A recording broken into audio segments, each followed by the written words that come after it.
Dans l'écologie en action, place à ceux qui œuvrent pour la bonne santé des vignes.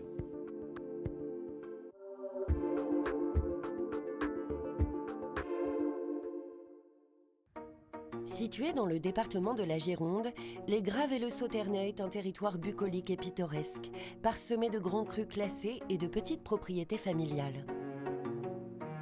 À Pau-d'Ensac, Adrien Billotte est en pleine prospection. C'est le responsable du Gédon du Sauternais et des Graves.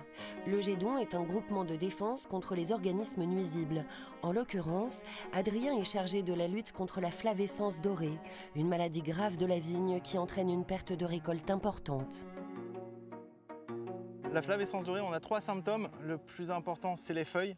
C'est ça qui va nous attirer. On a un retard d'ahoutement ou une absence d'ahoutement. Donc ici, on a vraiment une absence d'ahoutement sur les rameaux symptomatiques. L'ahoutement, c'est le fait que les rameaux deviennent du bois. Par exemple, ici, ça, c'est un rameau qui est ahouté.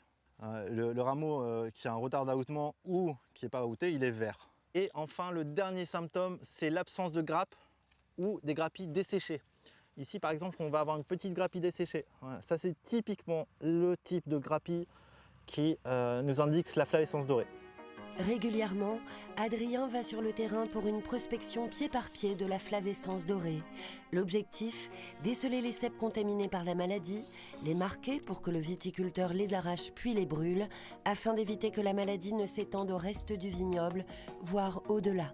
C'est une maladie très pernicieuse, dans la mesure où un pied peut être contaminé et va mettre jusqu'à 5 ans avant d'exprimer les premiers symptômes. C'est-à-dire que pendant 5 ans, il va être porteur sain.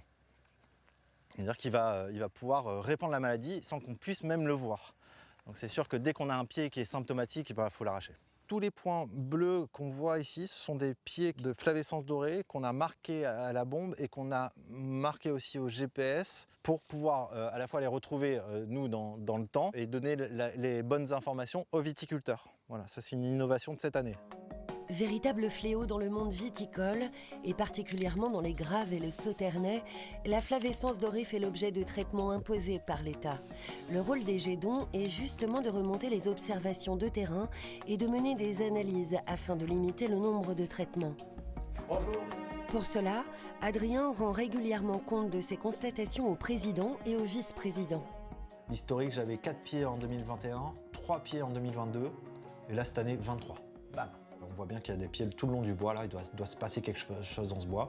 Et ici, il n'y avait rien. Hein. Cette année, le constat est encore une fois sans appel. Si le nombre de pieds arrachés est en baisse, le nombre de parcelles contaminées, lui, est en hausse. Lorsqu'on s'est aperçu que la maladie de la flavescence dorée pouvait détruire notre vignoble et le compromettre au moins gravement, les pouvoirs publics ont déclaré la flavescence dorée comme maladie à quarantaine. Et ils ont dit à la profession, pour lutter, vous allez traiter 3 fois par an avec des insecticides pour essayer d'éliminer l'insecte vecteur de la maladie. Mais ils nous ont dit aussi, si vous arrivez à mettre en place d'autres moyens de lutte, vous pourrez réduire ces traitements et peut-être même parfois ne pas traiter du tout sur certaines zones.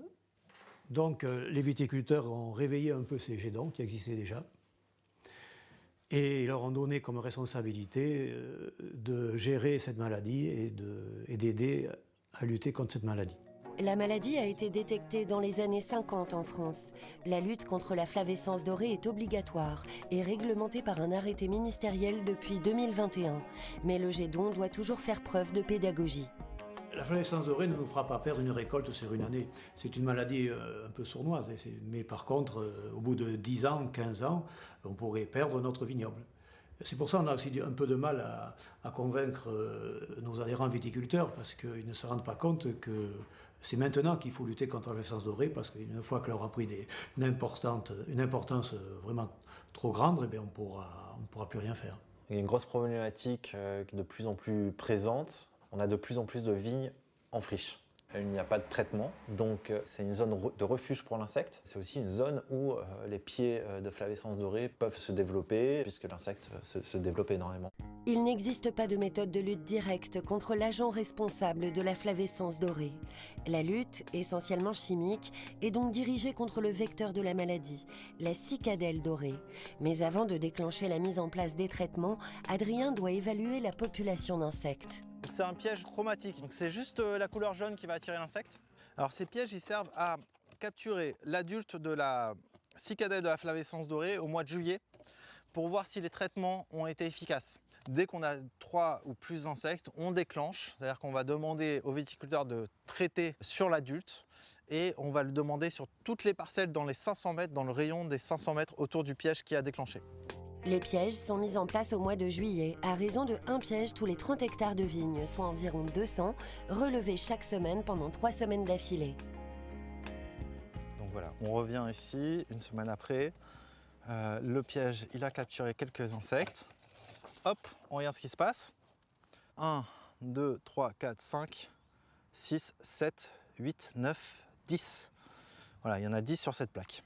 Et là, on a en effet un dépassement de seuil avec de Cicadelle à flavescence dorée qu'on reconnaît très bien ici, qui est à la fois caractéristique par sa couleur, sa taille et des coloris un peu zébrés au niveau de son abdomen. La lutte contre la flavescence dorée et le travail d'Adrien Billotte sont essentiels, car dès lors que 20% du vignoble est touché, la parcelle doit être entièrement arrachée et brûlée. Le rôle du Gédon et l'action commune de tous les viticulteurs sont donc primordiaux et pourraient à terme enrayer la progression de la maladie. Et pour finir, je vous attends en cuisine.